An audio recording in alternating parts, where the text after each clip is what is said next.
Fleet Commander Taurix stood before the massive tactical display in his command center, his 4 eyes tracking the scattered debris fields that floated across Sector 447. The war had been going on for 3 full cycles now, and what started as a simple territorial dispute between the Calaxian Empire and the Vreth Confederacy had turned into something much worse. Ships from both sides drifted through space as silent tombs, their crews long dead, their hulls torn apart by plasma fire and particle beams. Taurix's fleet had the advantage in numbers. He commanded 47 ships, ranging from massive battle cruisers to swift destroyers. The Vreth only had 32 vessels, but their commander, Halley's, was a clever opponent. Every time Taurix thought he had cornered the enemy, Halley's would slip away, using the asteroid fields and gas clouds to his advantage. This sector had become a graveyard, and both sides kept adding to the body count. The commander's scales were dull with exhaustion. He hadn't rested properly in 6 rotation cycles. His crew was tired. Everyone wanted this war to end, but neither side would back down. Too much blood had been spilled. Too many soldiers had died. Retreating now would make all those deaths meaningless. A sharp warning tone cut through the bridge's ambient noise. Taurix's primary eyes snapped to the tactical screen as red text scrolled across it in bold letters. Caution, neutral vessel has entered war zone. What? Taurix's voice carried an edge of irritation. Identify the vessel immediately. His sensor officer, a younger Calaxian with nervous energy, bent over his console. His mandibles clicked together in that way they did when he was anxious. Sir, I'm reading the signature now. It's a human ship, Commander. Taurix felt his scales ripple in surprise. Human? Are you certain? Yes, sir. The energy signature matches their primitive fusion drives. No doubt about it. Taurix's mind raced. Humans were the newest addition to the galactic community. First contact had happened only 50 years ago, which was nothing in galactic terms. Most species took centuries to develop proper space travel after achieving basic flight. The humans had done it in less than 100 years, which was impressive but also reckless. They had maybe 10 or 12 small colonies spread across the frontier regions of space, nothing significant. They were so new that most species still didn't take them seriously. What Taurix knew about humans could fit in a small data file. They came from a blue and green world they called Earth. They were carbon-based, oxygen breathers. Their technology was primitive by galactic standards. While the rest of the galaxy had moved on to plasma weapons and particle beams hundreds of years ago, humans were still using chemical rockets and what they called kinetic weapons, basically just throwing metal really fast. It was crude. It was outdated.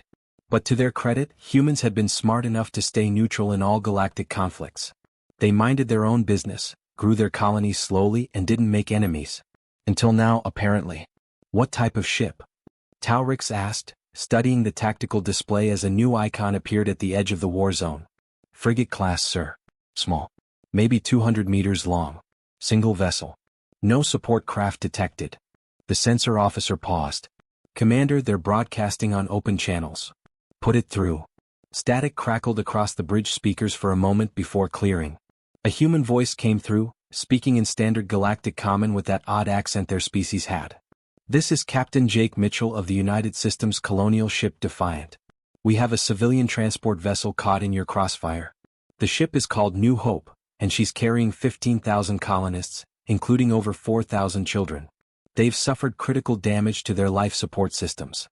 We are requesting an immediate ceasefire to establish a safe evacuation corridor. Taurix's scales went cold. Civilians. Children. This was a complication he didn't need. He quickly opened a secure channel to Commander Halley's on the Vreth side. Did you receive that transmission? He asked. Halley's voice came back, sounding equally annoyed. I did. A human transport wandered into the middle of our war. Not our problem, Taurix. Agreed. The war zone was officially closed to all neutral traffic 2 cycles ago. We broadcast warnings on every channel. If they ignored the warnings, that's their mistake. Send them away, Halley said. We have a battle to finish. Taurix switched back to the open channel.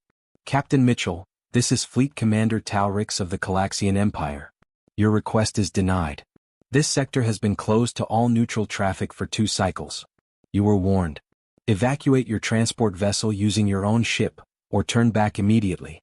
We will not be interrupting military operations. There was a long pause. Taurix expected protests, maybe begging, perhaps anger. What he got was something that made his combat instincts flare with unexpected alarm. Warning acknowledged, Commander. Captain Mitchell's voice was calm, almost conversational. There was no fear in it, no desperation. Just a simple statement of fact. You have 1 standard hour to clear an evacuation corridor for our civilians. After that, we're coming through.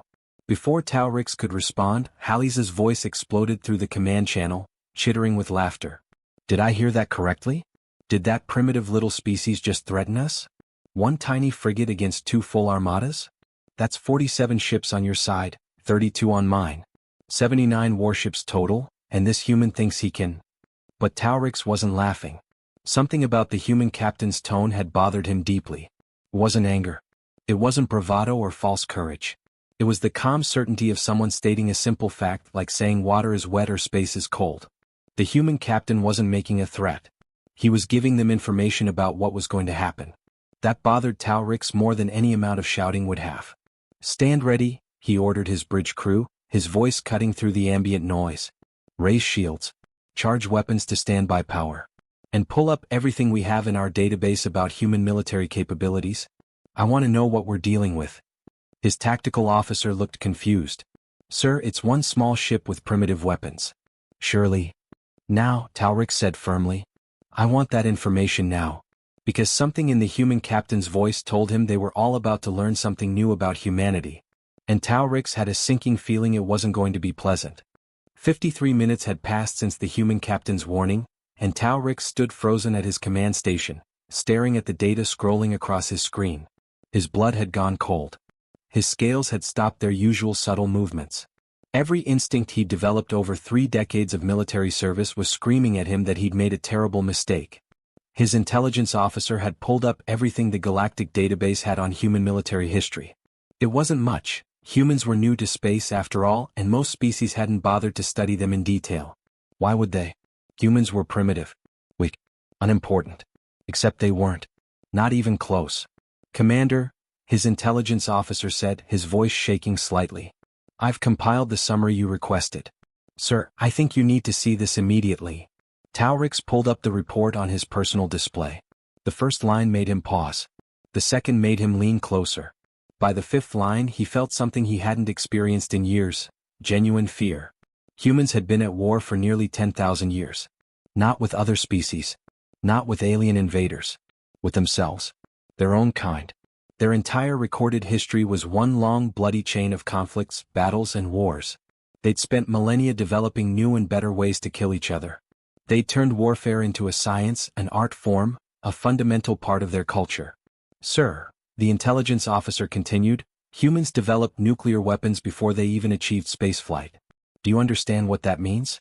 They created weapons capable of destroying entire continents, of making vast portions of their own planet uninhabitable for thousands of years. And they did this while they were still trapped on 1 world. Taurix's mandibles clicked together nervously. How many of these weapons did they build? Thousands, sir. At their peak, they had enough nuclear weapons to destroy their entire planet dozens of times over.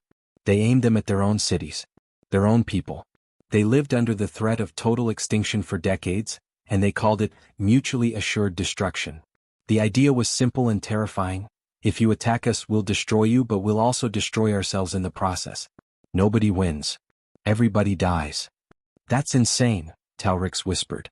What kind of species threatens itself with extinction? The kind that survives, apparently, his officer replied grimly. They eventually pulled back from the brink. They reduced their nuclear arsenals, signed treaties, agreed to cooperate. But sir, they never forgot how to build those weapons.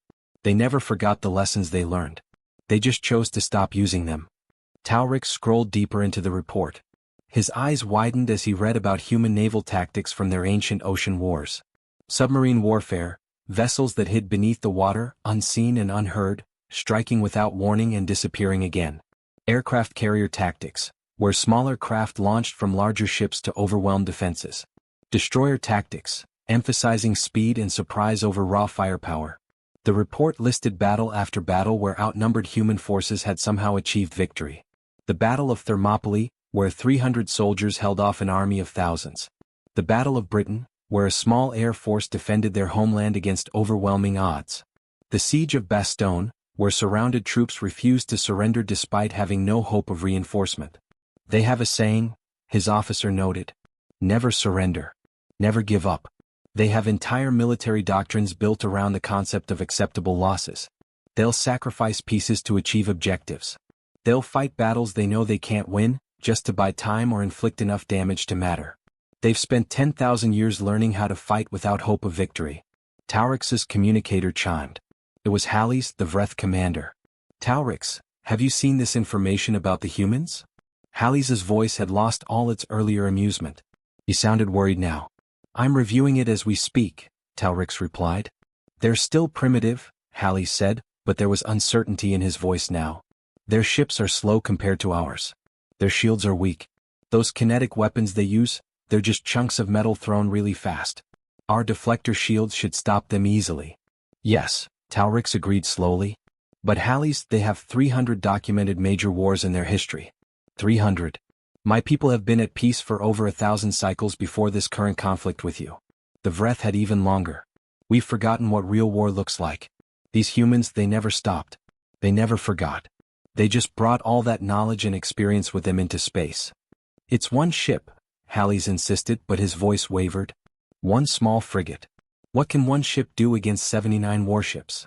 Taurix didn't have an answer. He looked at his tactical display, watching the timer count down. 47 seconds until the hour ended. 30 seconds. 20. His sensor officer called out, Commander, the human vessel is powering up its engines. 10 seconds. 5. The timer hit 0. Captain Mitchell's voice came through the communication channel one more time, calm and steady as before. We're coming for our people. Stay out of our way and nobody else needs to die today. Taurix felt his combat instincts flare. Something was wrong. This wasn't how primitive species behaved when facing overwhelming force. They should be begging, pleading, trying to negotiate. Instead, this human captain sounded like he was stating facts about tomorrow's weather. All ships, Taurix ordered, his voice firm despite his growing unease. Open fire. Disable that vessel. I want them captured, not destroyed. Show them what happens when primitives threaten their betters. 30 ships from the combined Calaxian and Vreth fleets turned their weapons toward the small human frigate. Plasma cannons charged. Particle beam arrays locked onto target. Missile tubes armed and prepared to launch. The Defiant sat there in space, impossibly small against the backdrop of two full armadas. It should have been suicide. It should have been a massacre. 30 ships fired simultaneously. Enough firepower to vaporize a small moon. Enough destructive energy to turn that human frigate into its component atoms. The Defiant should have died in the first salvo. Instead it moved. And Taurix realized with growing horror that everything he thought he knew about warfare was about to be proven terribly, terribly wrong. Captain Jake Mitchell's knuckles were white as he gripped the armrests of his command chair. The entire ship shuddered violently as plasma fire streaked past the viewport, close enough that he could see the superheated energy distorting the space around them. Evasive pattern Delta 7, he barked. Now. The Defiant twisted in space like a corkscrew, rolling along its central axis while simultaneously diving at an angle that would have been impossible for most galactic warships. The alien commanders had designed their vessels for stability and formation flying. Human ships were built different. They were built by a species that had learned to dogfight in atmosphere, where three-dimensional movement meant the difference between life and death. Lieutenant Amy Foster, his tactical officer, was strapped into her station, her fingers dancing across the controls even as the ship bucked and spun around her.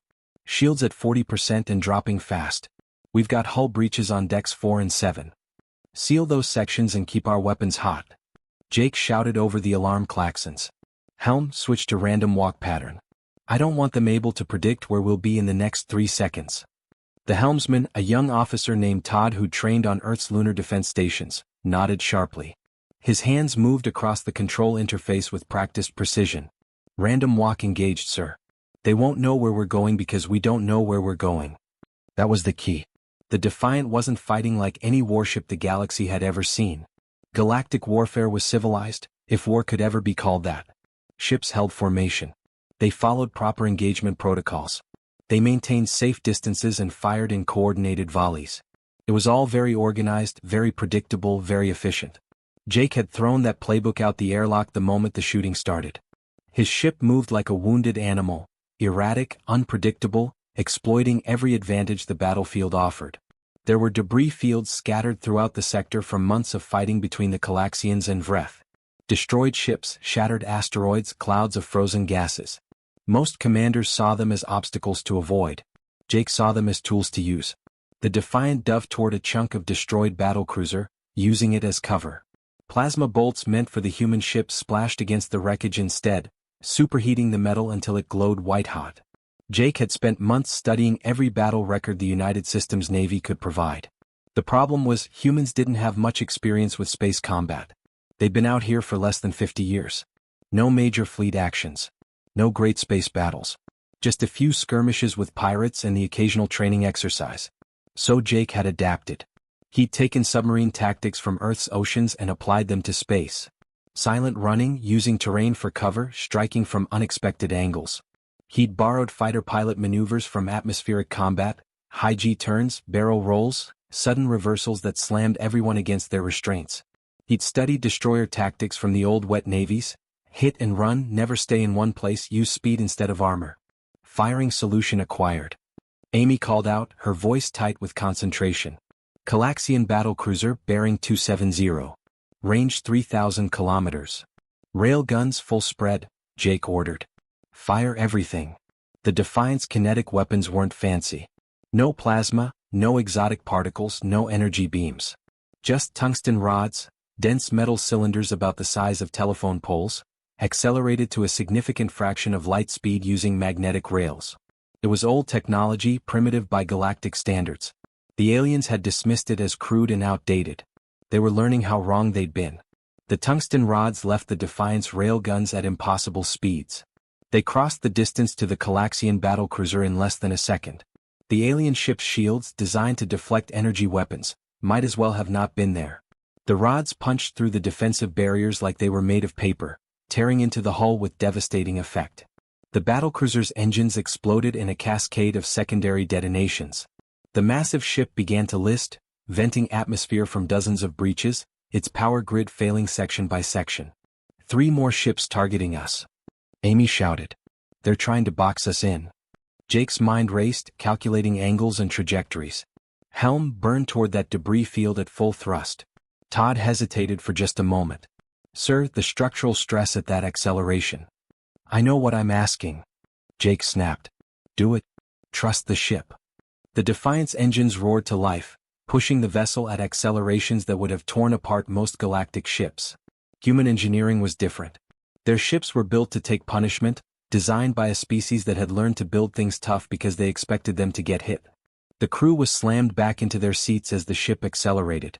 Jake felt his vision narrow, black spots appearing at the edges as the G-forces mounted. But the Defiant held together, screaming through space toward a field of wreckage from a destroyed Vreth cruiser. Plasma bolts tracked them, but the aliens were firing at where the Defiant had been, not where it was going. Their targeting computers couldn't adjust fast enough for such erratic movement. The bolts meant for the human ship struck the wreckage instead, creating a spectacular light show. Jake pulled up the tactical display, checking their progress. They'd carved a path 30% of the way to the New Hope. His ship was bleeding from a dozen wounds. Fires were burning on 3 decks. They'd lost 17 crew members so far, good people who'd known the risks and come anyway. But they were still flying. Still fighting. Still moving forward. Amy, next spread, Jake ordered. Target their formation leaders. I want them thinking about survival, not coordination. Aye, Captain. Targeting solutions locked. The Defiant spun again, fired another volley of tungsten death, then immediately burned in a new direction. Jake could see on his tactical display how the alien fleets were trying to adapt, trying to predict where the human ship would be. He made sure they never could. He wasn't trying to win this battle. Winning was impossible against these odds. He was trying to create chaos, to make them react to him instead of thinking strategically. Every second they spent trying to kill his ship was another second the New Hope's crew had to prepare for evacuation. Jake Mitchell wasn't fighting to win. He was fighting to not lose. And sometimes that made all the difference. Commander Taurix watched his 4th battlecruiser go dark on the tactical display. The massive ship, one of the pride vessels of the Calaxian fleet, was now just a drifting hunk of metal. Its engines had been destroyed by those primitive human kinetic weapons. Weapons that every military analyst in the galaxy had dismissed as outdated and ineffective. And suddenly, like a puzzle piece clicking into place, Taurix understood exactly what he was facing.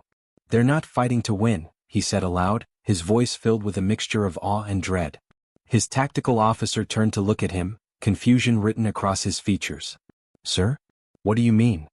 "Look at their pattern," Talric said, gesturing to the display where the Defiant's erratic path was traced in glowing lines. "Every maneuver that ship makes, it's not trying to destroy us. It's not attempting to defeat our fleet. It's simply trying to survive long enough to reach that transport vessel." He pulled up the human ship's trajectory and overlaid it with predicted paths. The pattern became clear.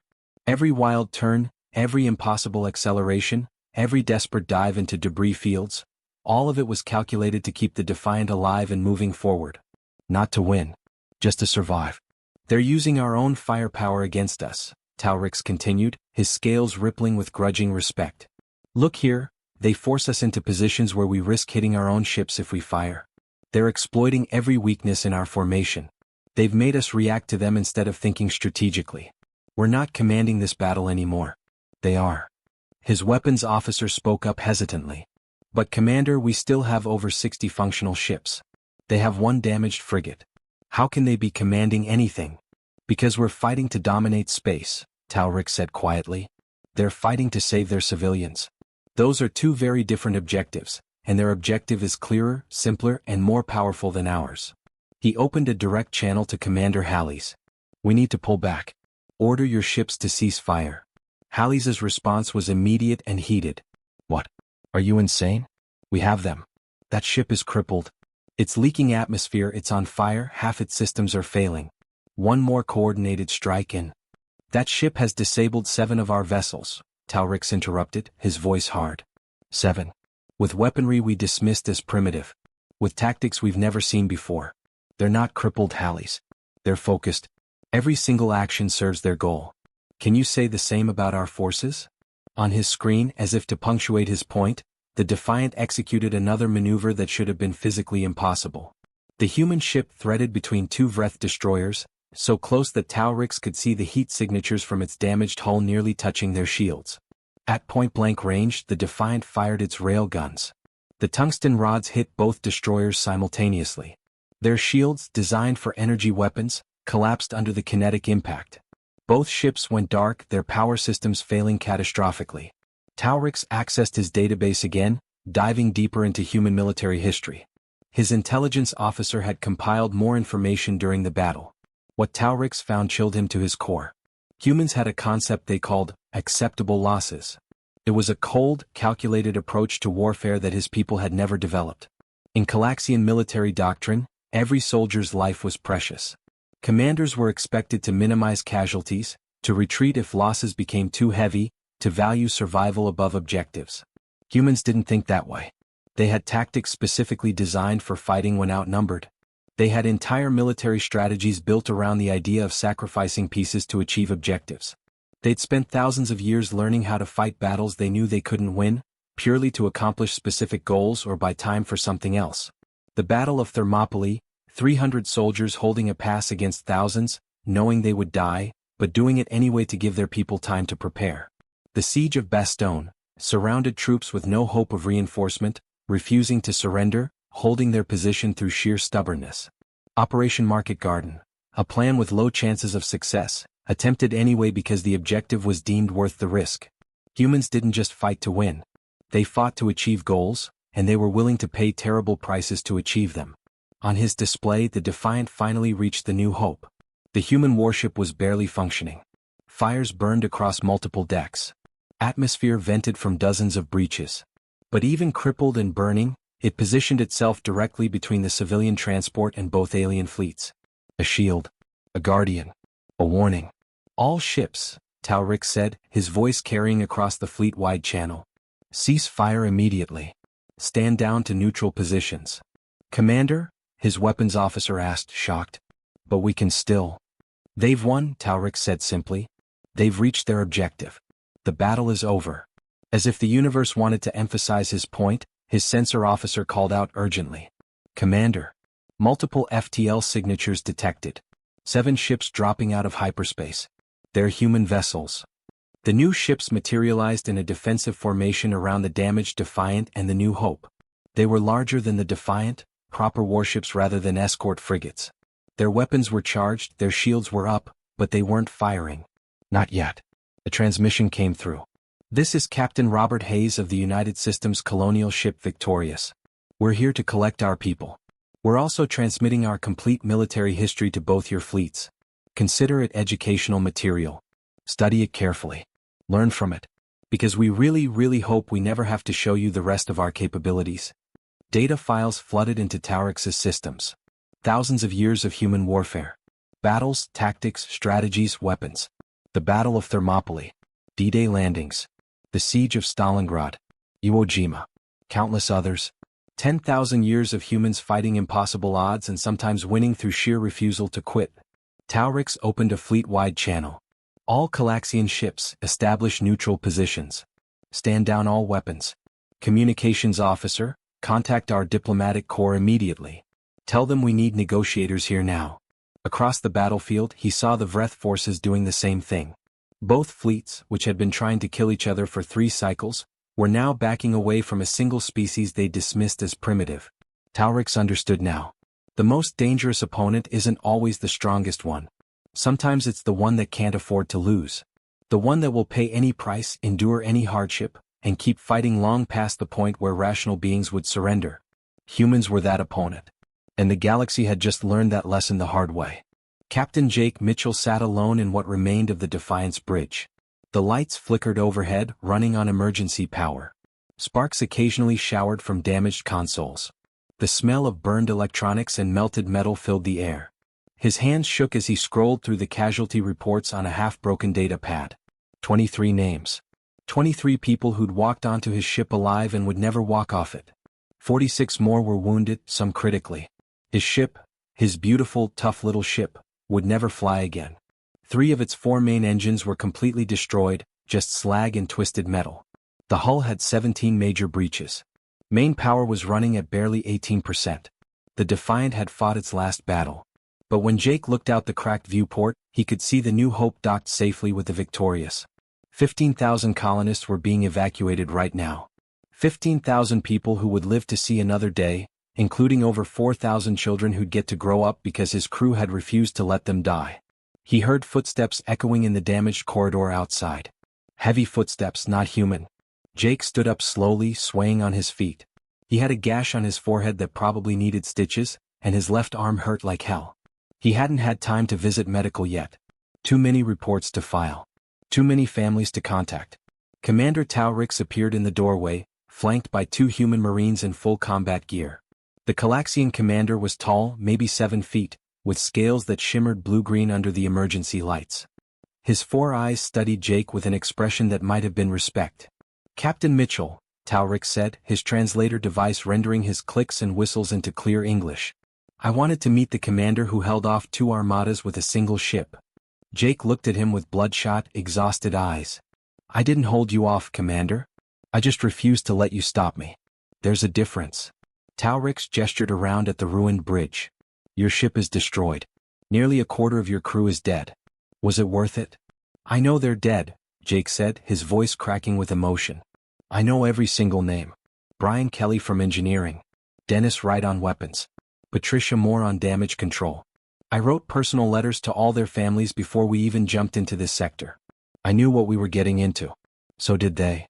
The Calaxian commander's scales rippled and what Jake was learning meant confusion. Then why?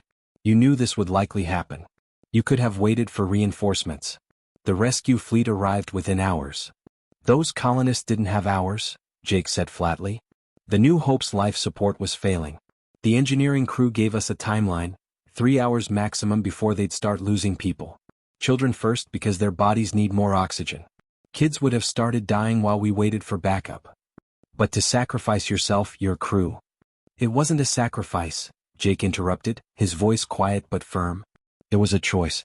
That's what you don't understand about humans, Commander. We're not brave. We're not heroes. We're not special. We're just stubborn as hell. When the alternative is watching our people die, especially children, we'll do whatever it takes. We'll fly a crippled ship through hell itself if that's what's needed. Taurix was silent for a long moment, his 4 eyes studying Jake carefully. My people have been at peace for over 1,000 cycles before this war started. The Vreth had even longer periods of peace. We've forgotten what it truly means to fight. To really fight, not just for territory or resources but for survival. Count yourselves lucky, Jake said, a bitter edge creeping into his voice. We humans spent 10,000 years perfecting ways to kill each other. We got very, very good at it. So good that we finally scared ourselves into stopping. We built weapons that could destroy our entire planet. We aimed them at our own cities and lived that way for decades. We fought wars that killed millions. We learned every dirty trick, every ruthless tactic, every way to win when we should have lost. He gestured at the ruins of his bridge. But we never forgot how to do any of it. We just chose to stop. When you're the species that invented mutually assured destruction, that developed submarine warfare and strategic bombing and all the other terrible ways we found to hurt each other, you learn certain truths. The most important one is this: never, ever get between humans and their children. Nothing in this universe is more dangerous than a human protecting someone they love. Taurix's scales rippled again, this time in what looked like understanding. Both fleets have requested that humanity mediate peace negotiations between our peoples. Jake let out a surprised laugh. Mediate? Commander, we've barely been in space for 50 years. We don't have your advanced technology. We don't have your centuries of diplomatic experience. We're still figuring out how to run colonies properly. No, Taurix agreed. But you have something my people had forgotten. Something the Vreth had forgotten too. You remember that the true purpose of military strength isn't conquest or domination. It's protection. You crossed through 2 armadas, not to prove your power or claim territory, but to save civilians. To protect the helpless. He paused, his translator capturing what sounded like genuine respect in his voice. That is why both our peoples will listen when you speak at the negotiations. 2 weeks later, Jake stood on the observation deck of a neutral diplomatic station. His arm was in a sling, and the gash on his forehead had required 12 stitches. Below him, through the massive viewport, he could see representatives from the Calaxian Empire and Vreth Confederacy sitting at negotiation tables. The war zone had been declared a neutral corridor, monitored by human patrols.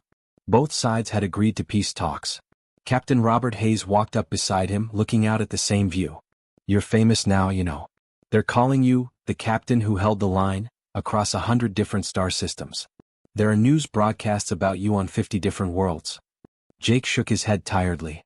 I was just doing my job, Rob. Your job was to escort colony transports safely, not fight 2 entire fleets. My job, Jake said, his voice firm despite his exhaustion, was to protect human lives. Everything else is just details. Those people on the New Hope, they weren't just colonists. They were somebody's children, somebody's parents, somebody's friends. They trusted us to keep them safe. How could I do anything less than everything possible? His communicator chimed. A message from Lieutenant Patricia Reeves, who'd taken over tactical after the battle. Captain, word from Naval Command. They want you to establish protocols for the new Colonial Defense Force. Apparently, we need to teach the rest of the galaxy how humans fight. Jake smiled, but there was sadness in it. Let's hope we never have to show them again.